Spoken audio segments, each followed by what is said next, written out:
지난주가 부활절이었는데 오늘 이어서 이 예수님이 부활이시고 생명이시라는 이 말씀이 우리에게 들려져서 여러분의 마음속에 심겨져서 이 땅의 삶이 전부가 아니라 영원한 삶이 있음을 알고 그 영원한 삶 가운데 예수님을 통하여 우리에게는 천국이 예비되어져 있음을 기억하고 이 땅에서 삶을 살아가는 이유가 천국의 삶을 위한 의미가 되고 또 이유가 되시기를 주님의 이름으로 축복합니다.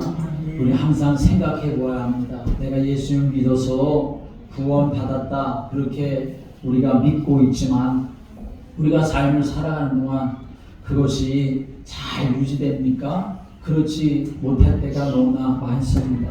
속상할 때도 있고 화날 때도 있고 이런저런 문제를 만날 때마다 우리가 그리스도의 사람으로 잘 세워지면 좋겠는데 그럴 때에도 내가 그럴지라도 나는 하나님의 자녀고 천국의 소망을 가진 사람이야 그렇게 붙잡고 삶을 살아가면 참 좋은데 그런데 많은 경우에 그렇지를 못한 경우가 많습니다. 그저 내가 하고 싶은 대로 내 몸이 하고 싶은 대로 내 감정이 하고 싶은 대로 이런저런 세상의 교훈과 또 이치에 이끌려서 살아갈 때가 많지요. 그러므로 우리는 항상 생각하고 점검해야 합니다. 내가 정말 천국에 정말 갈 수 있는 사람일까? 내가 주님 앞에 섰을 때에 주님이 정말 내가 너를 기억해 내가 너를 알아 그렇게 예수님이 말씀할 만한 사람일까? 구원받았다고 내가 생각하는 것 혹시 나의 착각은 아닌가? 그렇게 우리가 생각하고 정말 내가 하나님의 말씀에 대한 굳건한 믿음과 확신이 있다면 내 삶도 그렇게 하나님의 말씀에 그렇게 인도받아 삶을 살아가는 성도들 되시기를 주님의 이름으로 축원합니다. 분명히 믿음은 있는데 그 믿음이 있는 것 같은 그런 삶이 우리에게 있지 못하다고 한다면 그 너무나 우율배반적인 모습이 되는 것이지요. 정말 내가 구원받은 사람으로서 믿음의 길을 걸어가고 있는가 우리 자신을 돌이켜보면서 하나님 앞에 회개해야 될 것은 회개하고 또 믿음으로 바로 살아야 될 부분들은 또 믿음으로 바르게 살아갈 수 있는 그런 자세가 그런 삶이 우리에게 있어야 하는 것입니다.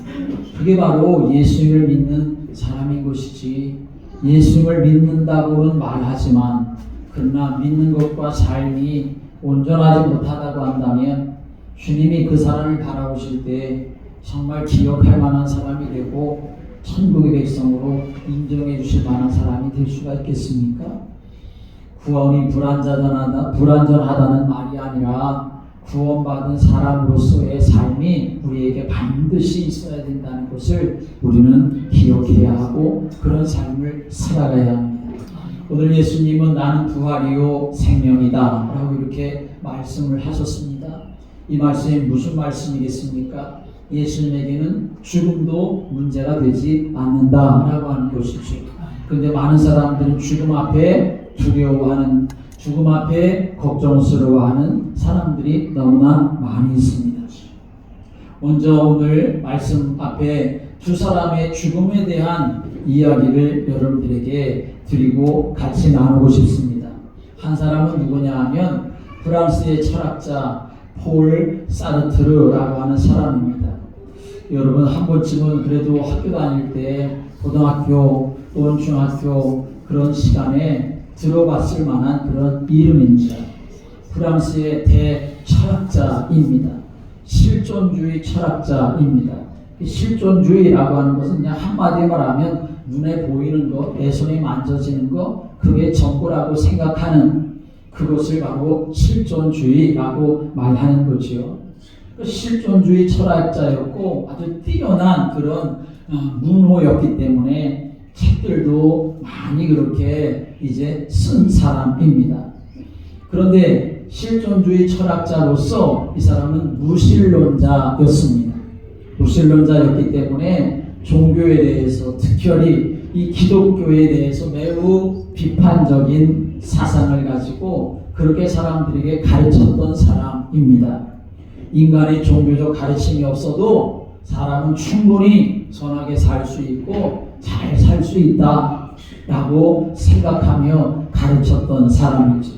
천국과 지옥 그런 게 어딨냐 하면서 강하게 비판했었던 사람입니다. 이 땅에서 그저 잘 먹고 잘 살면 되지 그게 전부 아니냐 그렇게 말했던 사람입니다. 그래서 그 당시에 이 철학자의 영향을 받아가지고 많은 젊은이들이 교회를 떠나가는 그런 일이 일어나게 되었습니다. 그런데 뭐 사람이 항상 젊었습니까? 항상 건강하기만 합니까? 그렇지 않지요. 사르트르도 이제 노년이 되어서 점점 나이가 들어가는데 그런데 그에게 병이 걸렸습니다. 폐수종이라고 하는 병이 걸려서 의사에 가서 진찰을 받았더니 그 프랑스 그 한 시대 20세기를 그렇게 휘젓던 대철학자도 이제는 당신은 살 날이 얼마 남지 않았습니다. 죽음을 준비해야 합니다. 라고 그렇게 의사가 이야기를 했습니다. 그러자 그 이야기를 들었었던 이 철학자 사르트르는 의사에게 막 욕을 퍼부으면서 그리고 물건을 막 던지기를 시작하면서 막 화를 내고 주체하지 못하는 모습을 갖게 되었습니다. 그가 이렇게 자기가 얼마 살 날이 남지 않았다고 하는 그것 때문에 나는 죽으면 안 된다고, 난 죽기 싫다고 라고 이렇게 발악을 하는데 그것이 언제까지 계속되었느냐? 그가 죽음을 맞이하는 임종 때까지 계속 되었습니다. 병원 측에서는 그래도 이 사람은 이 프랑스를 대표하는 전 세계적인 철학자인데 아무리 자기 몸에 병이 걸려서 살 날이 얼마 남지 않았다 하더라도 그러나 철학자 정도 되니까 좀 품위 있게 담담하게 죽음을 기다리고 맞이할 것이라고 생각을 했는데 오히려 이 사람은 보통 사람보다도 더 흉악하게 더 그 죽음에 대해서 두려워하고 행패를 부리는 모습에 의사도 병원도 몹시 당황스러워했습니다. 얼마 후에 결국 이 사르트르는 죽었고 죽음 앞에 보인 그의 반응이 사람들에게 알려지게 되자 수많은 사람들이 오히려 실망하고 의아해했습니다. 누구나 겪는 죽음 앞에 이 사르트르는 그토록 두려워했기 때문이지요. 그래서 나중에 프랑스의 한 지방 신문 기사는 이 사르트르의 죽음에 대해서 이렇게 논평을 했다고 합니다. 심판의 하나님을 만난다는 사실이 사르트르를 공포로 몰아넣었고 그로 하여금 그토록 죽음을 거부하게 했다라고 논평을 했습니다. 아무리 세상적인 실력이 대단하다 하더라도 그러나 이 죽음을 맞이할 준비가 되지 아니한 죽음에 대한 비밀을 갖지 못한 이 사람은 죽음에 대해서 너무나 공포스러워해서 자기의 추악한 모습을 다 드러내면서 죽음을 맞이하게 되었던 것이죠. 그러나 반대로 또 한 사람의 죽음을 우리는 생각해 보아야 합니다. 사르트르의 죽음과는 180도 다른 그러한 죽음도 있습니다. 세계 2차 대전이 이제는 막바지에 이르렀을 때에 1945년도 그 히틀러는 자기를 반대하는 정적들을 수없이 많이 죽이게 되었는데 그 중에 한 사람이 누구냐 하면 본회퍼 목사님이었습니다. 본회퍼 목사님은 이 히틀러가 정말 자기가 하려고 하는 모든 일에 방해거리가 되었기 때문에 본회퍼 목사님을 감옥에 가두었는데 1945년 4월 8일 그날은 부활절 아침이었습니다. 부활주일 아침이 되어서 본회퍼 목사님은 감옥에서 자기의 동료들과 함께 이제 부활절 예배를 드리고 있었는데 갑자기 문이 열리더니 몇 명의 군인들이 들어와서 이 본회퍼 목사님을 끌고 나갔습니다. 그 순간 거기에 있었던 모든 사람들은 이제는 때가 됐구나, 보네포 목사님도 처형을 당할 시간이구나 하는 것을 직감하게 되었습니다. 그러자 그곳에서 함께 이제 수감되어서 예배를 드리고 있었던 영국 군인들이 비통한 목소리로, 목사님 이제 마지막이군요, 안녕히 가십시오 라고 이렇게 인사를 했습니다. 그러자 보네포 목사님은 오히려 미소를 지으면서 이렇게 말씀하셨습니다. 아닙니다. 지금은 마지막이 아니라 새로운 시작입니다 라고 이렇게 말을 하고 군인들에게 끌려 나갔습니다. 눈앞에 다가온 죽음 앞에서도 이 보네포 목사님은 공포와 비통함 대신에 새로운 시작이다 라고 하는 생각을, 그런 믿음을 갖게 되었던 것이죠.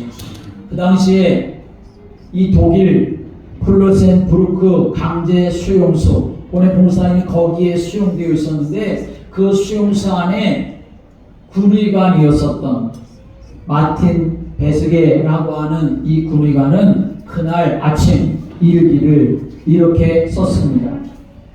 그날 되어진 일에 대해서 자기가 일기를 썼는데 이런 내용입니다. 히틀러에 의해 독일의 장성들도 사형을 당하고 외국인들도 사형을 당했다. 오늘 새벽 5시와 6시 사이에 카나리 제독과 오스트 장군을 포함한 사람들이 처형되었다. 그 중에 나의 영혼을 사로잡은 사람은 보네포 목사였다. 그는 처형장으로 끌려가기 전에 오랫동안 기도하고 있었다. 교수대에 올라가서도 잠시 기도했다. 지극히 평화롭게 보였다.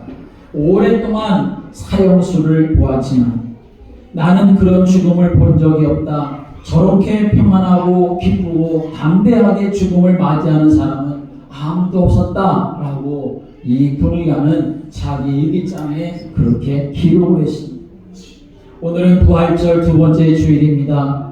오늘 말씀 예수님께서 나는 부활이요 생명이다 라고 이렇게 말씀하셨는데, 이 말씀에 대하여 우리가 믿음을 갖고 그리고 영생의 소망을 붙잡고 끝까지 믿음으로 여러분이 바르게 승리하는 삶이 되시기를 주님의 이름으로 축복합니다.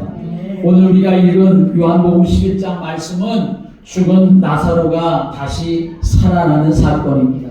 나사로는 베다니라고 하는 마을에 마르다와 마리아와 함께 같이 살던 오라비였습니다. 나사로가 병들자 마르다 자매가 사람을 예수님께 보내가지고 주님이 사랑하는 자가 병들었습니다 라고 예수님께 알렸습니다. 와서 병들었으니까 주님이 사랑하는 사람이니까 와서 고쳐주십시오 라고 이렇게 요청을 했던 거지요. 그러자 예수님은 이 이야기를 듣고서 예수님께서 하시는 말씀이 무슨 말씀을 하시냐면, 이 병은 죽을 병이 아니다 라고 말씀하시면서 하나님의 영광을 위함이다 라고 이렇게 말씀을 하시고서는 병들었다고 와서 고쳐달라고 하시는 이 기별에 예수님은 금방 알았다 그렇게 급하게 가지 아니하시고 이틀이나 더 지체하다가 예수님께서 베다니 마을로 가시게 되었습니다. 그런데 예수님이 이렇게 지체하는 동안에 나사로는 그만 죽고 말았던 것이죠. 예수님께서 그 나사로의 집에 오셨을 때에는 이미 나사로가 죽어가지고 무덤에 장사를 지내서 죽은 지 나흘이나 지난 그런 시간이었습니다. 예수님이 오셨다고 하는 이야기를 들었었던 마르다는 예수님을 맞이하면서 예수님이 여기 계셨더라면 내 오라버니가 죽지 않았을 텐데 라고 하면서 하소연이 담겨진 그러한 말을 하게 되어집니다. 그때 예수님께서는 뭐라고 말씀하시냐면, 나는 부활이요 생명이니 나를 믿는 자는 죽어도 살겠고 무릇 살아서 나를 믿는 자는 영원히 죽지 아니하리라 라고 이렇게 예수님이 말씀을 하십니다. 그리고서는 이 마르다와 함께 나사로가 장사되어져 있는 그 무덤에 가시지요. 그리고 무덤 문을 막고 있었던 돌을 옮겨라라고 이렇게 말씀하시고는 하늘을 우러러 기도하신 후에 큰 소리로 나사로야 나오라라고 이렇게 말씀을 하시지요. 어떻게 되었습니까? 죽은 나사로가 다시 살아나서 배로 온몸을 동긴 채로 무덤에서 걸어 나오는 역사가 일어났지요. 예수님 말씀하신 대로 나는 부활이 생명이니 라고 말씀하신 그대로 예수님은 죽은 나사로를 살리시고 그에게 생명을 불어넣는 역사를 일으켜 주셨던 것이 죽은 나사로가 다시 살아난 사건입니다. 오늘 우리 이 말씀에서 가장 먼저는 예수님이 죽은 나사로를 향해서 뭐라고 말씀하셨느냐? 잠들었다라고 말씀하신 것에 우리는 주목을 할 필요가 있습니다. 오늘 11절에 이렇게 말씀합니다. 이 말씀하신 후에 또 이르시되 우리 친구 나사로가 잠들었도다. 그러나 내가 깨우러 가노라 라고 이렇게 말씀하십니다. 여러분, 잠들었다는 말은 무슨 말입니까? 잠들었다는 말은 문자적으로 살아있는 사람이 잠자는 것, 그것을 잠들었다라고 말하지 않습니까?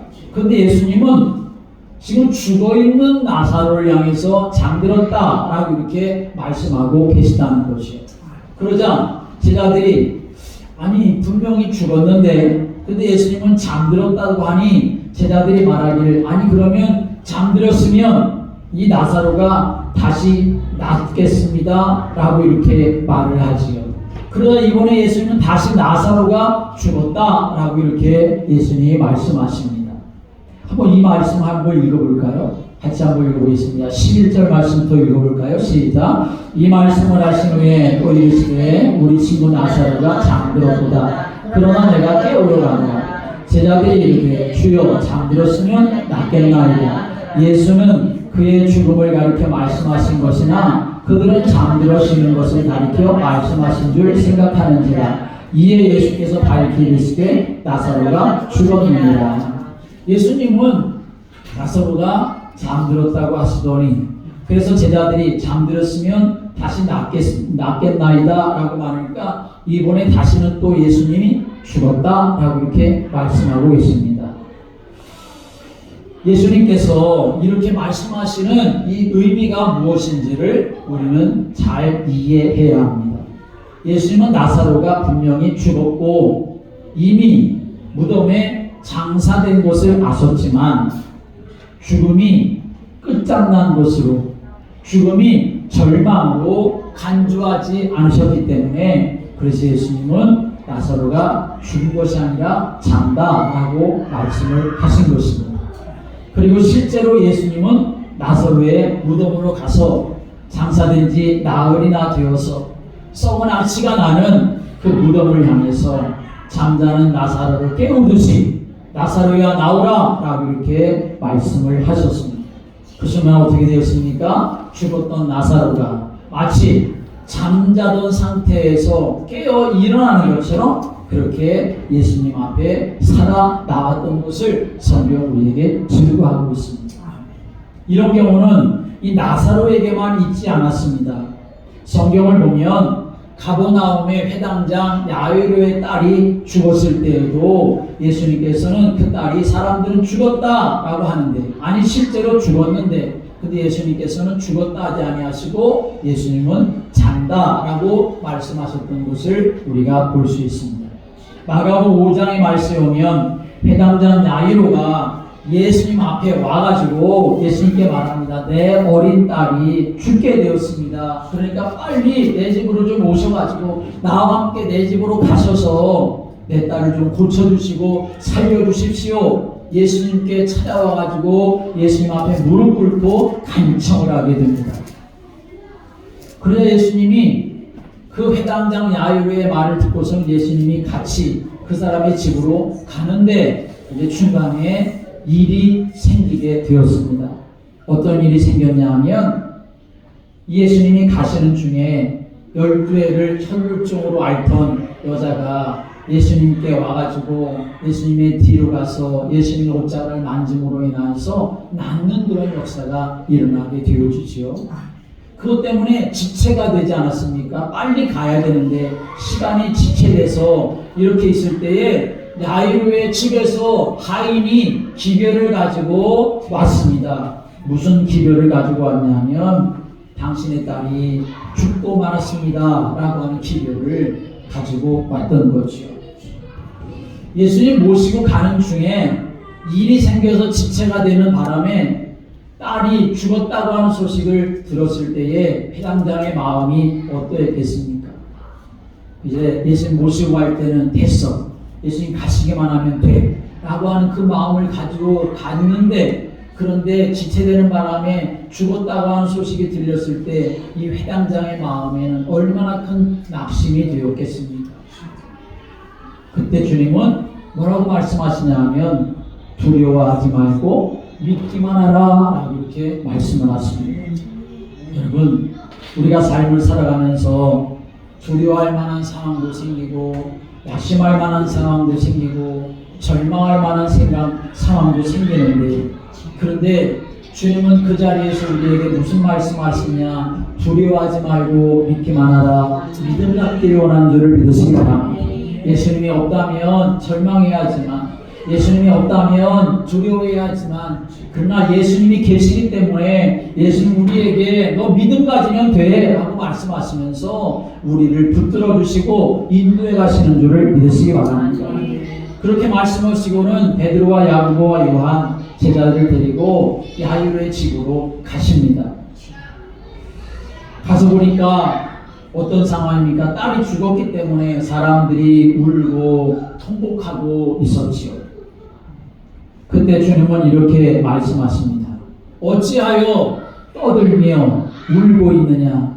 이 아이가 죽은 것이 아니라 자고 있다 라고 이렇게 말씀하십니다. 사람들이 그 이야기를 듣고는 다 비웃습니다. 아니, 이 아이가 죽었는데 자고 있다니 이게 말이 되느냐 하면서 지금 눈이 있으면 제대로 보라고 그렇게 사람들이 막 비웃고 있지요. 그러나 주님은 아이 있는 곳으로 들어가서 잠자는 아이를 향해서 잠자는 아이를 깨우듯이 예수님께서 한마디 하십니다. 달리다움 라고 이렇게 말씀하십니다. 소녀야 일어나라 라고 이렇게 말씀을 하시지요. 어떻게 되었습니까? 죽은 소녀가 다시 살아 일어난 줄을 믿으시기 바랍니다. 예수님은 죽음에 대해서 잔다라고 말씀하시고 성경도 성도들의 죽음에 대해서 잔다라고 이렇게 표현하고 있는 말씀을 우리는 많이 볼 수 있습니다. 사도행전에 보면 스데반이 순교할 때에 이 말을 하고 잔이라라고 이렇게 말씀합니다. 죽었거든요. 돌에 맞아서 죽는데 그 죽었던 상황에 대해서 스데반이 잤다라고 이렇게 표현하고 있는 거죠. 사도 바울이 데살로니가 교회에 보낸 편지에서 이 말하기를, 형제들아 자는 자들에 관하여는 너희가 알지 못함을 우리가 원하지 아니하노니 라고 말하죠. 그래서 자는 자들이라고 하는 것은 먼저 떠난 성도들을, 죽음을 당한 성도들을 말하는 겁니다. 고린도 교회에 보낸 편지에서도 말하기를 그 후에 500여 형제에게 일시에 보이셨나니 그 중에 지금까지 대사주는 살아있고 어떤 사람들은 잠들었으며 라고 말합니다. 지금 살아있는 사람도 있고 잠든 사람들도 있다, 죽은 사람들도 있다 라고 말할 때에 그들의 죽음을 잠들었다 라고 말하는 것이요. 바울서신뿐만 아니라 베드로 후서에서도 성도들의 죽음에 대해서 동일하게 잔다라고 말합니다. 베드로후서 3장 4절의 말씀에 이르되 주께서 강림하신다는 약속이 어디 있느냐? 조상들이 잔 후로부터 만물이 처음 창조될 때와 같이 그냥 있다 하니라고 말합니다. 성경은, 그리고 예수님은 죽음에 대해서 죽었다 그렇게 말씀하는 것으로 표현하지 아니하시고 잠들었다, 잔다 라고 이렇게 말합니다. 오늘 나사로를 향해서도 그렇게 말씀하십니다. 나사로가 잠들었다 라고 말씀하시죠. 왜 그랬을까요? 그것은 함께 하겠습니다. 죽음이 끝이 아니기 때문입니다. 예수님은 죽음이 끝이 아니기 때문에 죽음을 죽었다 라고 말하지 아니하고 잔다 라고 이렇게 말씀하십니다. 사람들은 죽음을 끝이라고 생각합니다. 인생의 마침표라고 생각하고 절망과 동일시합니다. 그러나 주님은, 우리 예수님은 죽음을 끝장이거나 절망으로 간주하지 않으셨습니다. 죽었다면 끝이지만 잠들었다면 다시 깨어날 수 있습니다. 그래서 나사로가 잠들었다라고 하신 것이죠.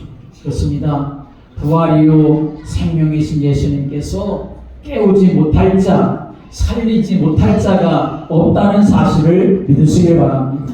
이 말씀은 깨우지 못할 자, 살리지 못할 자가 없다라고 하는 이 말씀은 예수님에게는 불가능한 일이 없다는 것을 우리에게 분명히 알려주시는 것이죠.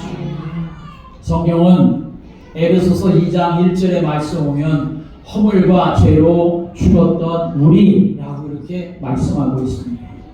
하나님을 모르는 사람들은 모두 다 영적으로 죽은 사람들입니다. 요즘 우리 시대가 그렇지 않습니까? 사람들의 의식이 다 죽었습니다. 지금이 낮인지 밤인지 그것도 구분하지 못하고,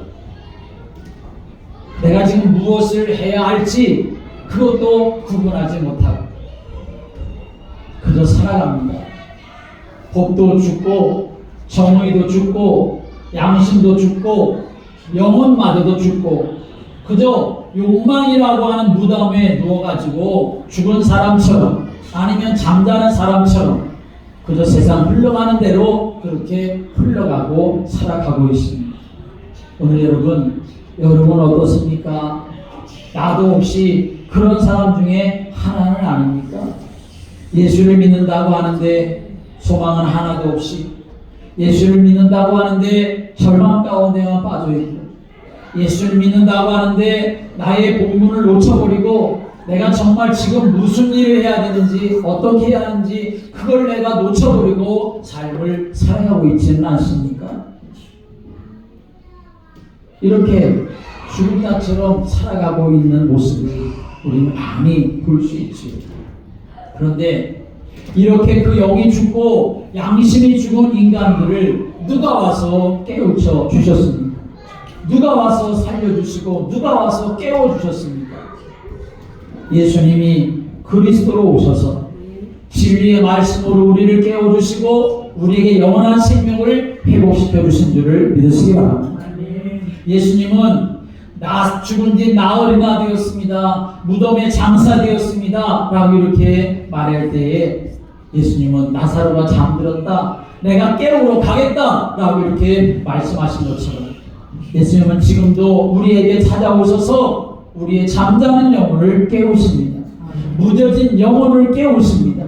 무덤 같은 내 인생에 찾아오셔서 우리를 다시 살리시는 분, 우리의 무뎌지고 우리의 죽은 심령을 다시 깨우시고 살리시는 분, 그분이 바로 예수 그리스도인 줄을 믿으시기 바랍니다. 예수님 우리에게 오셔서 자꾸만 흔들어 깨우시는데, 우리의 죽어있고 우리의 무뎌진 영혼, 양심, 우리의 삶을 이렇게 세우시려고 하는데, 내가 주님께 초점이 맞춰져 있지 아니하면 예수님 우리에게 와서 말씀하셔도 내가 그 음성을 들을 수가 없고 그저 내가 하고 싶은 대로만 삶을 살아가는 것입니다. 지금 이 공간에도 수많은 전파가 흐르고 있지 않습니까? 그런데 내가 라디오를 가지고 극동방송을 듣기 위해서 라디오를 켜놨는데 그 라디오 채널이 극동방송 106.9에 맞춰지지 않으면 나는 절대로 극동방송을 들을 수가 없는 것입니다. 그냥 온갖 잡소리만 내게 들리겠지요.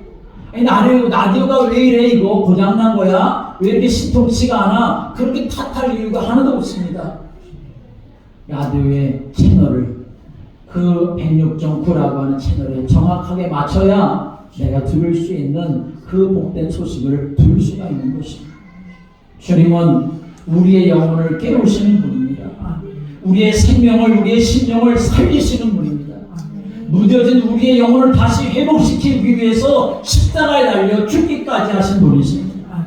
그렇다면 오늘 우리는 그런 주님이시라면 나도 살게 하실 수 있는 분이신데, 그렇다면 내가 주님께 방향 맞추고 나의 온갖 시선이 주님을 향해 있고 내 온 마음이 주님을 향해 있어야 살리시는 주님, 회복시키시는 주님의 은혜를 내가 누릴 수가 있게 되어지는 것이죠. 오늘도 예수님 앞에 나를 온전히 세워서 죽었던 나사로를 살리셨던 것처럼, 주님, 나의 무뎌진 내 영혼, 내 심령을 다시 살리시고 회복시키셔서 나도 부활이요 생명 되시는 그 주님의 은혜를 누리고 나도 다른 사람들에게 생명을 주고 생명을 살리는 하나님의 사람으로 쓰임받게 해달라고 하나님의 은혜에 구하며 살아가시기를 주님의 이름으로 축원합니다. 나사로를 장사한 지 나흘이나 되었을 때 예수님이 베다니 마을에 오니까 마르다는 급히 나아가서 예수님을 맞이하면서 말하지요. 주님이 여기에 계셨더라면 내 오라버니가 죽지 아니하였겠나이다 라고 이렇게 말합니다. 그런데 이런 마리아의 하소연을 들었었던 그 예수님께서 하시는 말씀은 무슨 말씀입니까? 내 오라버니가 다시 살아날 거야 라고 이렇게 예수님이 말씀하시죠. 그러자 이 마르다는 예수님에게 말합니다. 마지막 날에 부활할 때에는 다시 살아날 줄을 내가 압니다 라고 말합니다. 이 마르다도 믿음을 가지고 있었습니다. 알고는 있었습니다. 그런데 그 알고 있다고 하는 것이 어떤 알고 있는 지식이었느냐? 지금 현실 실제에서 누려지는 알미 아니어라. 보통 그 당시 유대인들이 가지고 있었던 교리적인 사실을 알고 있었던 지식을 아는 것에 불과했다는 것을 우리에게 말씀하고 있습니다. 예수님께서 나사로가 다시 살 거야 말씀하니까 마르다는 네, 저도 알아요. 마지막 날 주님이 오시는 날, 우리가 하나님 앞에 심판대에 서는 날, 그때 우리의 영이 다시 살아난다는 거 나도 알아요 라고 이렇게 말하고 있죠. 예수님은 지금 그걸 말씀하시는 게 아니지 않습니까? 그때 나사로가 사는 거 그건 너무나 당연한 것이고 지금 이 현실 속에서 나사로가 살아날 거야. 예수님은 그것을 말씀하고 계시다는 것입니다. 오늘 여러분, 우리의 믿음이 그저 영원한 미래에 대한 믿음, 소망 그것만 갖는 것이 아니라 지금 살아서 역사하시는 그 하나님을 믿는 믿음이 우리 안에 있게 되기를 주님의 이름으로 축원합니다.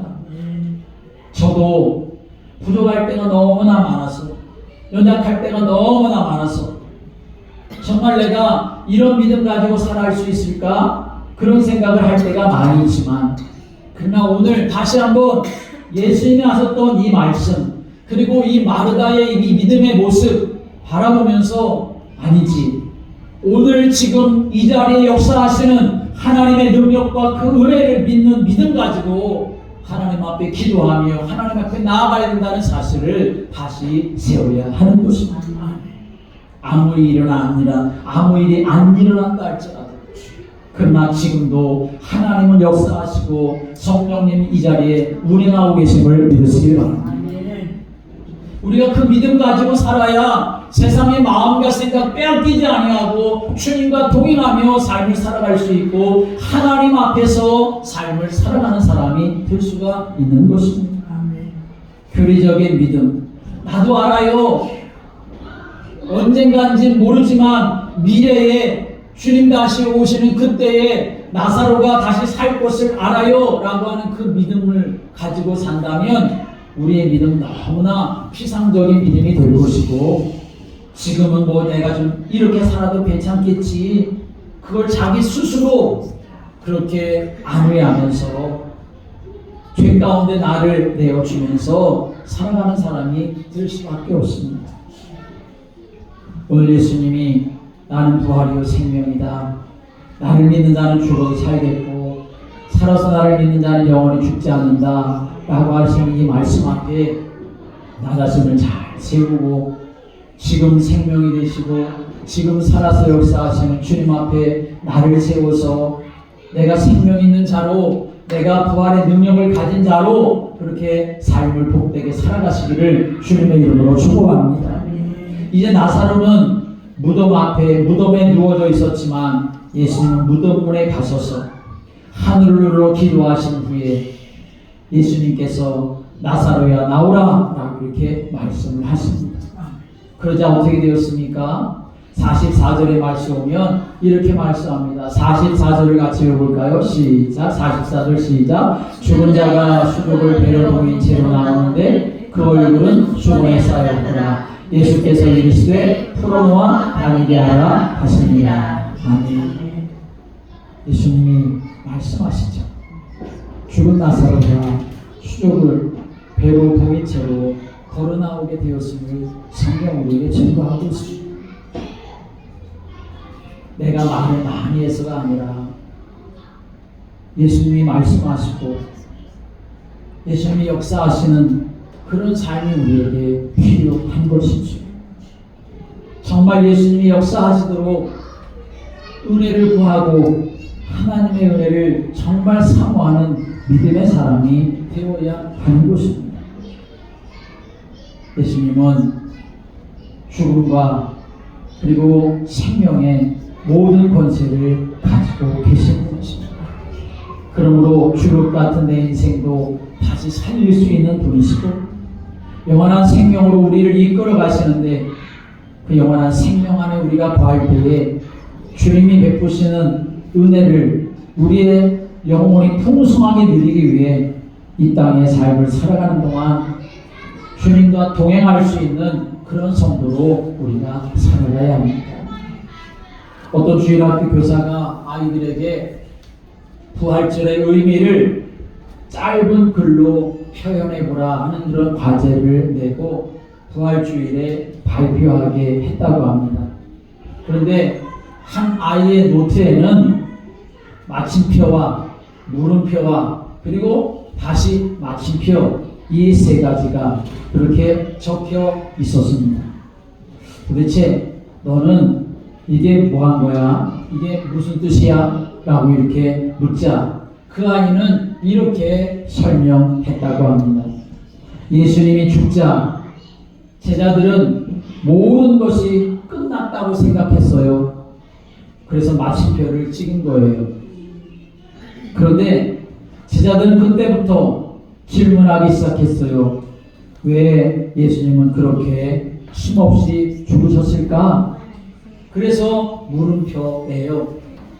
그런데 예수님은 죽으시고 무덤에만 계셨던 것이 아니라 다시 예수님은 살아나셨잖아요. 제자들이 다시 살아나신 예수님 보고 깜짝 놀랐어요.